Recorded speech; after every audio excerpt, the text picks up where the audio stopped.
Right now, the world feels like chaos. Every day there's another headline about inflation, interest rates, politics, climate issues. And whether we like it or not, that uncertainty is changing how people spend money. People are becoming more cautious about where their dollars are going. And when consumer behavior shifts like that, that's when small business owners start to feel it in their numbers. And I'm seeing it with businesses all over the place right now. Restaurants that used to be full are suddenly quieter. Salons have more empty chairs during the week. People who used to spend without thinking are suddenly thinking twice or more, right?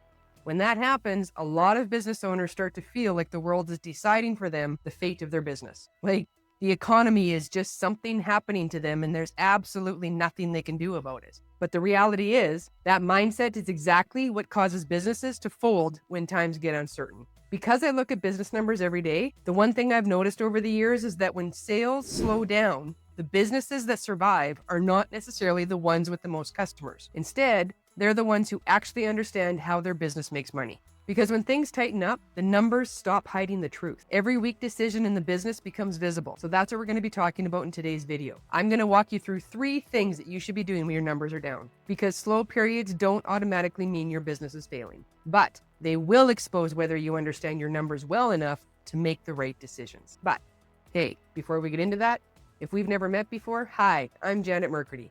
And I help Canadian small business owners make sense of their numbers so that they can make better decisions about their time, their pay, and their profit. And on this channel, we talk about all the money stuff that most small business owners were never taught.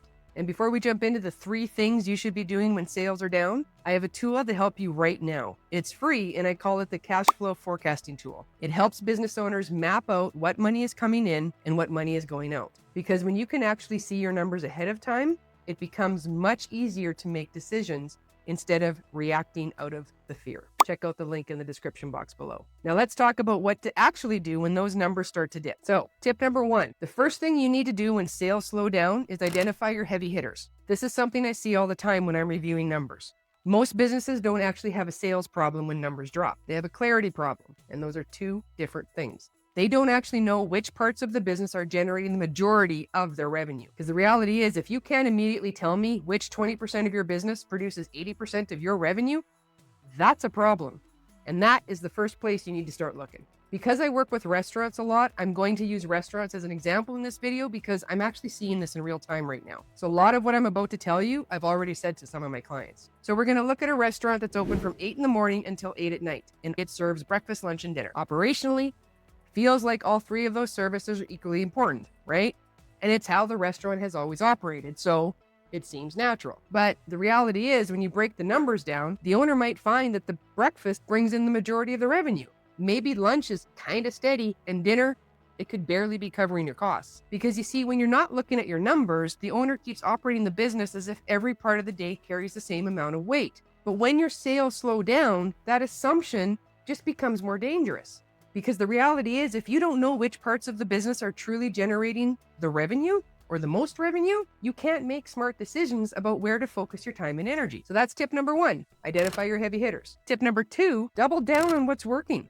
This is where business owners sometimes struggle because it means questioning the way you've always run the business. So I get that. But the reality is, if you know what's generating the most amount of money, double down on it. If breakfast consistently generates the strongest sales, then it might make more sense to lean into that, right? That could mean expanding breakfast hours, putting more marketing behind breakfast offerings, or positioning the restaurant as the place that people think of every time they think of breakfast. They know where to go, right? So that's one side of the coin.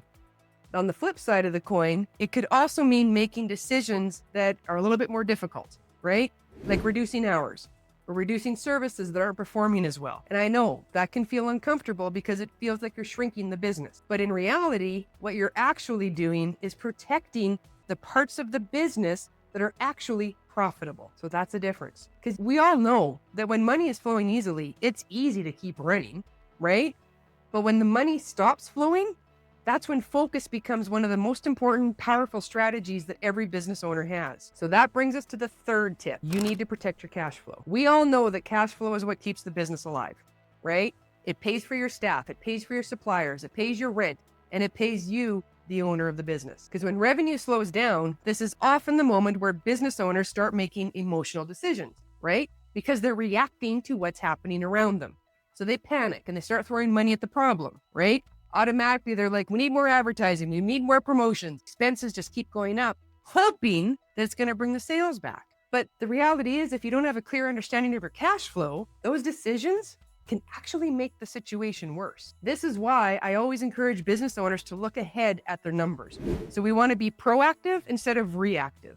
Because when you can see what money is expected to come in and what your obligations are that are coming out over the next few months, you can start making decisions from a place of clarity instead of reacting to the fear. And that is when business owners start to regain control. Because if there's one thing I've learned from reviewing numbers over the years, is that slow periods don't necessarily destroy businesses, but they do reveal them. When sales are strong, it's easy to overlook inefficiencies in the business. But when sales tighten up, those weak spots suddenly become very obvious. That's why slow periods, I know they're uncomfortable, but they could actually be the most powerful turning points in any business because they force the business owners to understand their numbers more deeply and therefore making decisions that strengthen the business long term. So if your numbers are down right now, those are the 3 things I want you to focus on.